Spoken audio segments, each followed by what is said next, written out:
Good morning and welcome to What's Up News Network, being broadcast from Panama City Beach, Florida, the home of the world's most beautiful beaches. I am Jim Free with Jim Free Realty. Please click on the red subscribe button just below the picture. In the local news, Panama City Beach, Florida. At today's City Council meeting, Drew Whitman, the Chief of Police, now is officially stepping into his new role as City Manager. Whitman named Deputy Chief Lindsay as Interim Chief. The city has also named Holly White as Assistant City Manager. She was the assistant to the City Manager for Finance since 2001. Drew Whitman has been with the Panama City Beach Police Department for 30 years, 9 of those as Chief. Bay County's artificial reef system is getting some new material, courtesy of Oceaneering at Port Panama City. The manufacturing facility is giving 6 large reels to the county for the artificial reef program. They'll be sunk to the reefs to help increase fish populations. As we grow our reef system, the habitat for our fish to thrive on the Gulf, the bottom of the Gulf is just sand, Dozier said. There are some natural reefs, so we added that by artificial reefs, and that allows the fish to have a habitat to thrive in. The large reels are used to wrap the cabling that Oceaneering produces, but also make for good reef material. If put on the ground floor of the Gulf, according to Bay County Commissioner Bill Dozier. We appreciate Oceaneering stepping up and thinking of the reef program and how it benefits the environment through the fishing industry and through the diving community, he said. We are very appreciative of Oceaneering doing that, and the port has worked in this situation as well. The item was added to the agenda during the additional comments at Tuesday's regular meeting by Dozier. He said the Commission will now draft up an agreement with Oceaneering to proceed with the reel exchange before planning to sink them on the reef sites. On the state news, in Manatee County, Tampa Bay supporters of the Black Lives Matter movement have strong criticism for Florida's anti-right law, signed by Governor Ron DeSantis this week. Black Lives Matter held a rally with roughly 40 people in attendance Wednesday night in Bradenton in front of the Manatee County Courthouse. Organizers claim they invited numerous city and county leaders who did not attend.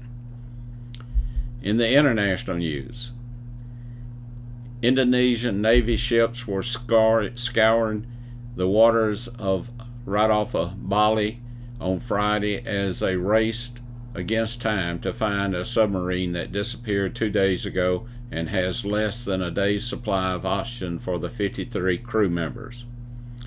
We've received notice this morning that the Indonesian authorities have said that the vessel is lost and there is no change of survivors. So now this becomes a recovery mission, and our prayers go out to the family members of those 53 sailors that were aboard that Indonesian ship. General Ahmadriyad told reporters of the grim news this morning. On a home visit, I had the opportunity to visit family and friends in Rome, Georgia, Blue Ridge, Georgia over the past 10 days. I'm trying to find myself, as some of the younger folks say. I've about decided I must be a mixture of hillbilly, redneck, and beach bum. I had the opportunity to meet with my cousin Jerry Lee Sarton, and he said that he had just finished settling our Aunt Martha's estate. Martha was a retired old maid school teacher, and she had traveled all over the world collecting rare books. We were all surprised when she named her nephew Jerry as her executor in her estate, because everyone knew his elevator didn't go all the way to the top. I guess it was because Jerry Lee was the eldest nephew. He told me it was crazy. They were book collectors from all over the country came to look at Martha's collection. He said one of the collectors was particularly interested in her Bible collection. The collector said it was rumored that your aunt found one of the original Gutenberg Bibles in a German marketplace. Jerry Lee said, yeah, I remember seeing one that had that name John Gutenberg written in it, but I threw it away. The collector said, sir, I can't believe that you did that. It could be worth millions. There were only 3 of the original 35 copies in existence, and if that could be authenticated as one of the missing copies, it would be priceless. Jerry Lee said, I don't think the Bible would be worth anything. It was worn out, and some guy named Martin Luther had written notes all over it. Well, there you go. Well, I was told that my niece Judy almost died. That's right, she almost died from embarrassment. Judy is a beautiful young lady, and they have a toddler named Jack. Judy had just stepped out of the shower and found that Jack had taken a roll of toilet paper and wrapped it around himself. Judy ran to the living room to retrieve her camera and took a picture of Jack. The picture turned out so cute, she had several copies made and stuffed them in the Christmas cards she was sending out to all her friends. The next day, Judy's mom called and said, darling, you need to take a closer look at the picture you took of Jack. He is not the only image you captured in the mirror. I want to speak a little bit this morning about light versus darkness. Let's talk about race. We hear so much about it today in the media and from politicians. First, we need to understand there is but one race, and that is the human race. We are all God's children, and He loves all of us, and we are told we should love our neighbor as ourselves. Well, if that's true, why does it appear to be so much discord in our country and around the world about race? I was told many years ago by my grandfather, if you want to find the source of evil, just follow the money and power. And I believe he was right. We are in a battle between light and darkness. In the 3rd verse of the first book of the Bible, Genesis, God said, let there be light, and there was light. Light is mentioned 95 times in the Bible, and darkness 47. So these were important issues to our Lord. Jesus Christ is our light, and Satan is responsible for the darkness. I think Charles Barkley was right when he said some of both political parties are guilty of race baiting to protect their power and money, and anyone that listens to them is stupid. Unfortunately, politicians and national news media are saturating us with lies that inflame racial tensions. I have close friends of all races. I also have friends of all races that I don't particularly like, but I am commanded to love all my neighbors. This past week, I was listening to a reporter in Minnesota interviewing demonstrators, and he was asking how many blacks were killed by police, and they said thousands. I decided to look at some statistics from the FBI's Uniform Crime Report, and I did this over a period of years, and the trend seems to be pretty stable. Now, it said that you can make statistics say anything you want to, and to some extent that is true, and the media often distorts their reporting on statistics. The first thing I want to look at is homicides by race in a typical year. There are approximately 6,575 murders in this country each year. Out of that 6,575, there are 3,299 white people that are murdered. The offender's race, the person who actually killed them, where 79% of those white people were killed by white people. 17% of the white people were killed by black people. All right, looking at black citizens, there were 2,906 murders of black citizens.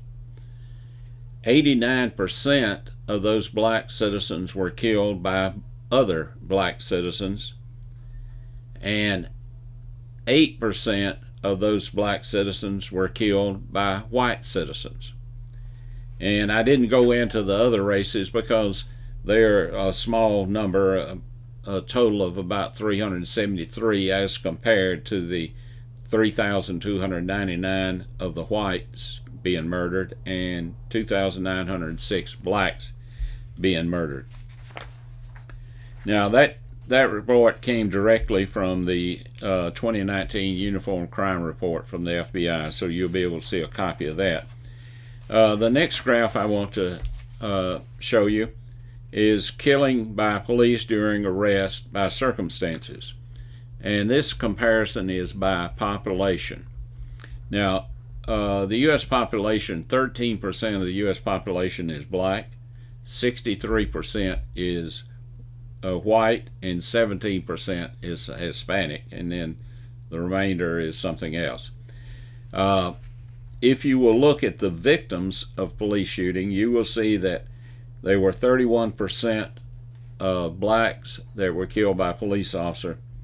And this is where you can see some issues here, some problems, because a higher percentage of blacks are killed according to population than are whites. Only there's 63% of the population is white, but only 52% of the victims of police shootings were white, whereas blacks have 13% of the population and 31% are the victims of police shootings. Now, why would that occur? Well, there may be some things that we can explain why the difference, why it's not in line with the population. The next graph I want to show you is police-related fatalities by race. And you'll notice the first column is red, and there are 321 white people that have been killed by police per year. And this is a kind of an average. I went back over several years, but the figures didn't change that much, so I just took typical years. So in a typical year, 321 white people are killed by police officers. 174 black people are killed by police officers. 96 Hispanic, 50 unknown, 12 Asian Pacific, and I assume that's probably mostly out on the West Coast, 8 Native Americans, and 3 Arab Americans. So that gives us an idea of what race has the most, but it still is out of skewed with the population. Now, there were 174 black deaths, but if we look at our population figures, which is 332,484 and 410, we can see that that even that it's kind of a small number, but even one death is one death too many. That even if the perpetrator that was shot by the police had to be shot by the police, it's still difficult for family and friends to live with. So these are some of the statistics there. Now, here's one that's kind of interesting, is interracial violence crimes statistics, and I pulled that from 2018. The source of it was originally from the Uniform Crime Report. I apologize for this because it's blurry, and I couldn't find one that wasn't blurry, one of the charts. If you will look at this, the first column blue column is black on white crime, meaning the victim was white and the perpetrator was black. And you'll see there are over 547 violent crimes where white people were victimized by blacks.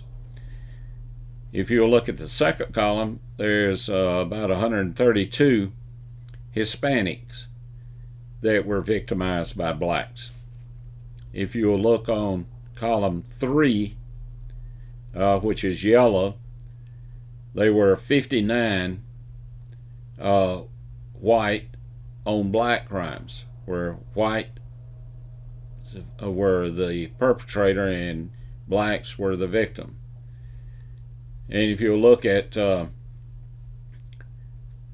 white on Hispanic crimes, you see that 207, or 200, I believe that's 207,154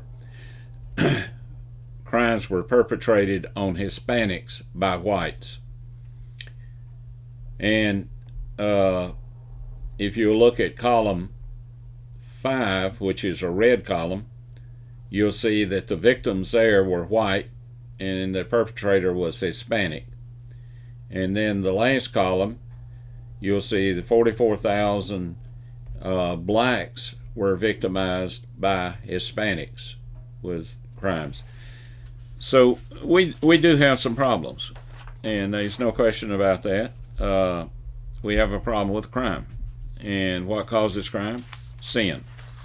So we need to work on those issues. But I noticed that it's pretty constant throughout the last 10 years. We haven't had any big growths or anything. All right, enough of the graphs. I would like for you to listen to what Congressman Burgess Owens has to say about Georgia's new voting law. Thank you, Chairman Durbin, Ranking Member Grassley, and the members of the committee for the invitation to join you today at this hearing. My American story begins with my great-great-grandfather, Silas Burgess, who arrived in America as a child, shackled in the belly of a slave ship. Silas was sold on an auction block with his mother in Charleston, South Carolina, to the Burgess plantation. He escaped through the Underground Railroad and later became a successful entrepreneur, purchasing 102 acres of farmland paid off in 2 years. My grandfather, Oscar Kirby, served our country in World War I and was a respected and successful farmer, raising 12 children, all of them graduating from college. My father, Clarence Burgess Owens Sr., was stationed in the Philippines at the end of World War II. When he returned home to Texas, actual Jim Crow laws denied him a postgraduate education. Raised in a generation that used this as motivation, he received his PhD in agronomy at Ohio State University and had a successful career as professor, researcher, and entrepreneur. I grew up in the era of actual legalized institutional racism. I grew up in the Deep South in Tallahassee, Florida, in the 1960s during the days of KKK, Jim Crow, and segregation. My first experience with white Americans was at 16 years old. At 18, I was the third black athlete to receive a scholarship to play football at the University of Miami. Now I proudly represent Utah's 4th Congressional District in the U.S. Congress. I sit today before you as someone who's lived the American dream, as have millions of other Americans of all races from every background. This is due to our country's mission statement that all men and women are created equal. A mission statement that every American should have the equal opportunity for life, liberty, and the pursuit of happiness. But as someone who's actually experienced Jim Crow laws, I'd like to set the record straight on the myth regarding the recently passed Georgia state law, and why any comparison between this law and Jim Crow is absolutely outrageous. Here are a few examples of my own life of what Jim Crow laws actually look like. At the age of 12, my father allowed me to participate in a demonstration with college students in front of the segregated Florida State Theater, where because of our color, we could not enter. I was the youngest participant there. Only 50 years later did I learn that my father had parked across the street to watch and make sure I was safe. In the 7th grade, my school never received new books. Instead, we received books from the all-white school across town. At service stations, there were white men-only restrooms, white women-only restrooms, and a filthy restroom in the back of the station for black Americans designated as colored. In addition, Jim Crow laws like poll tax, property tests, literacy tests, and violence and intimidation at the polls made it nearly impossible for Black Americans to vote. The section of the Georgia law that has brought so much outrage from the left is simply requires any person applying for absentee ballot to include evidence of a government-issued ID on their application. If a voter does not have a driver's license or ID card, that voter can use a current utility bill, bank statement, government check, paycheck, or any other government document that shows a name and address of this voter. If a voter somehow cannot produce one of these above forms of ID, that voter can still vote and cast a vote, provisional ballot. By the way, 97% of Georgia voters already have a government-issued ID. What I find extremely offensive is the narrative from the left that Black people are not smart enough, not educated enough, not desirous enough for education to do what every other culture and race does in this country, get an ID. True racism is this. It's projection of the Democratic Party on my proud race. It's called the soft bigotry of low expectation. President Biden said of the Georgia law, this is Jim Crow on steroids. With all due respect, Mr. President, you know better. It is disgusting and offensive to compare the actual voter suppression and violence of that era that we grew up in with a state law that only asked that people show their ID. This is the type of fear-mongering I expect in the 1960s, not today. And by the way, literacy tests and poll tests were initiated by the Democratic Party. The intimidation of Black Americans by the KKK was initiated by the Democratic Party. Jim Crow, that I grew up in the South, of segregation, was initiated by the Democratic Party. The soft bigotry of low expectation now projected on Black Americans, not Italians, not Asians, not Polish, not Jewish, but only Black Americans, is being done by the Democratic Party. Where Black misery today thrives and is prevalent, lack of education, lack of jobs, high crimes, the call for defund the police is all done in Democratic parties. By increasing illegal votes and not giving voice to those legal Americans, Black Americans, who are seeing and waking up today, is the real tragedy of this process. We're seeing 18% of Black men turn away from the Democratic Party because they're seeing that their vote can count and their future can matter. We're seeing twice the percentage of Black women doing the same. A record number of Hispanics, Asians, and gay community members doing the same. So no, all Americans expect, very simply, is fairness, security, to walk away from the poll booth knowing that my vote counted. If we didn't win, we work harder next time to make sure our message resonates. But to call this Jim Crow 2021 is an insult, my friends. For those who never lived Jim Crow, we are not in Jim Crow. And for Black Americans to go out every single day and vote the way we feel we should is a right that we should have, and not being demeaned by something 60 years ago in which we had no right to do any of the above. Thank you very much. Now let's listen to Pastor Chris McRae of Sojourn Church and what he thinks about the cancel culture movement.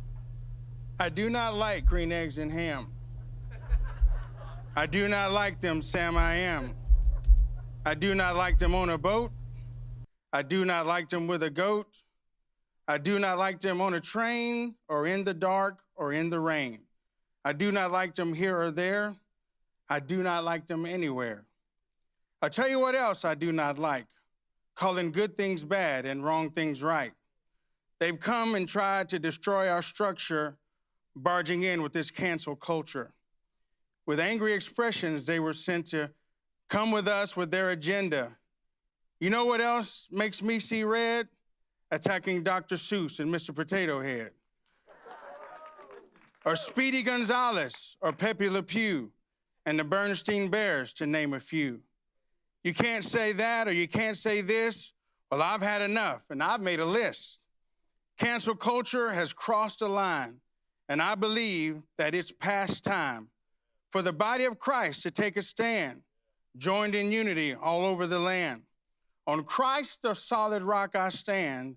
All other ground is sinking sand. All other ground is sinking sand.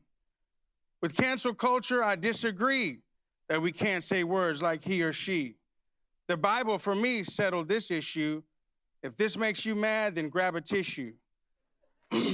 Male and female, God created them. And who are we to challenge him? He came to earth as a babe in the manger. To this kind of love, we were all strangers. See, Jesus came to save the lost, and he died upon that old rugged cross. Laid in that tomb for 3 whole days, the defeated foes were death, hell, and the grave. He arose with all power, dominion, and might. With the stone rolled away, he finished that fight. We can fight too. The church must stand up. Been silent too long, and I've had enough. The church at one time had abandoned her post, losing her freedom and the things we love most. This is a time where we take it all back. Yes, we'll stand up and get back on track. I started this poem with green eggs and ham, but it's really about the great I am. Let's pray. Let's pray.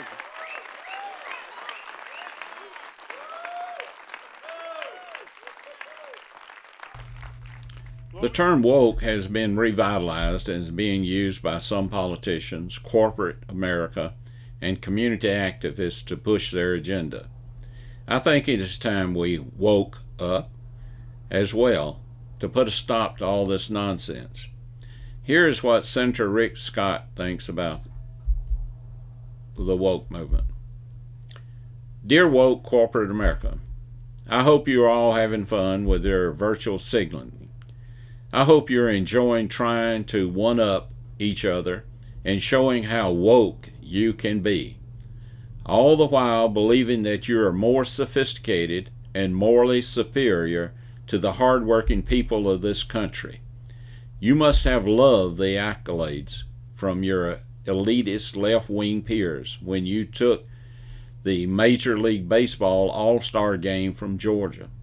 What a fun day for you on Twitter. Congratulations. Never mind that you have destroyed working people's jobs and hurt people who haven't worked since COVID-19, took a member of their family, or destroyed their small business.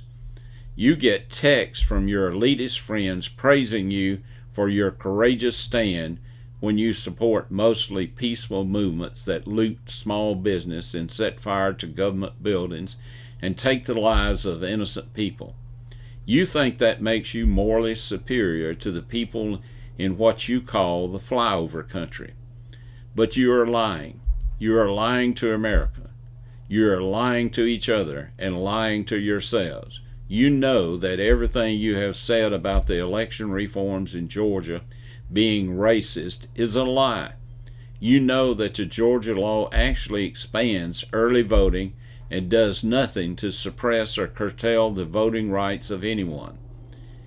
And yes, the Georgia law requires an ID to vote. Well, so does Delta, and so does Major League Baseball in order to pick up tickets.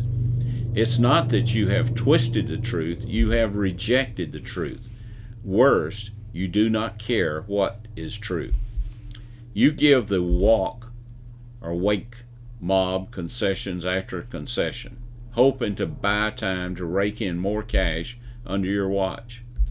You feel the rabble leftist mob that is shouting, America is racist, hoping they won't come for you. Amazingly, the woke liberal corporate news media is just as dishonest as you. They support your lies, and the President of the United States, Joe Biden, shows you the way. He demonstrates how to lie in public and get away with it. Let me give you woke corporate leaders a heads up. Everybody can see the game you are playing. Everybody can see your lies. You are the naked emperor. You are in fact morally inferior to the working men and women of this great country who are not racist people and who, unlike you, care about truth. And here's another bit of news for you. There is a massive backlash coming. You will rue the day when it hits you. That day is November the 8th, 2022. That is the day the Republicans will take back the Senate and the House, and it will be a day of reckoning. Your latest attempts to hurt Georgia's economy will help us do something that is long overdue. Make your corporate welfare a thing of the past. There will be no number of well-connected lobbyists you can hire to save you. There will be no amount of donations you can make that will save you. There will be nowhere for you to hide. It turns out that power does corrupt, and you have become corrupt. American taxpayers will soon stop tolerating your lies. Your attempt to denigrate them, and your attempts to control the way they think, act, and talk. A good and great people are going to rise up and stand up for the truth. They're going to stand up for their principles. They're going to stand up for their country. So counsel as many people as you can right now. Make as much money off of slave labor in communist China as you can now. Keep telling your customers how racist and sexist and unsophisticated they are. The backlash is coming. And finally, what did James Golden have to say about Maxine Waters? Quoting Mr. Golden, as we witnessed from Auntie Maxine's trial in Minnesota the other night, the left loves racial division in this nation. It is their bread and butter. Like so many other progressives, she celebrates the destruction of black communities, but has done nothing in almost 60 years to help black Americans achieve the American dream. For decades, they wanted to incite racial tensions, dwell on the past with calls for reparations, and have failed to teach our children anything better. It's simply a ploy for leftist black Democrats and their friends like Joe Biden to keep their grasp on power by putting down other black Americans. I started the New Journey PAC to show black America a better way to support black conservative candidates who will stand up to the liberals trying to poison our kids, who will foster policies that help black America truly embrace the American dream, not government handouts. I was raised to believe that not everything in this life is about race. Somehow that notion is offensive to modern liberals. They want to make everything in your life about race, no matter how far they have to stretch the truth to make it their narrative fit. The left has orchestrated a master attack on our Constitution, our voting rights, and inciting race wars that our team can barely keep up with the demands, so we can counter their lies and educate black America on the truth. Like how black Americans must rely upon the Second Amendment. When Joe Biden and Nancy Pelosi removed community policing from minority neighborhoods. It looks like maybe my grandfather was right. To find evil, all you have to do is follow the money and the power. Satan is the father of lies and of sin and darkness. Jesus Christ is the author of light and of truth. Until we meet again, may God bless you, your family, and this great country that we live in.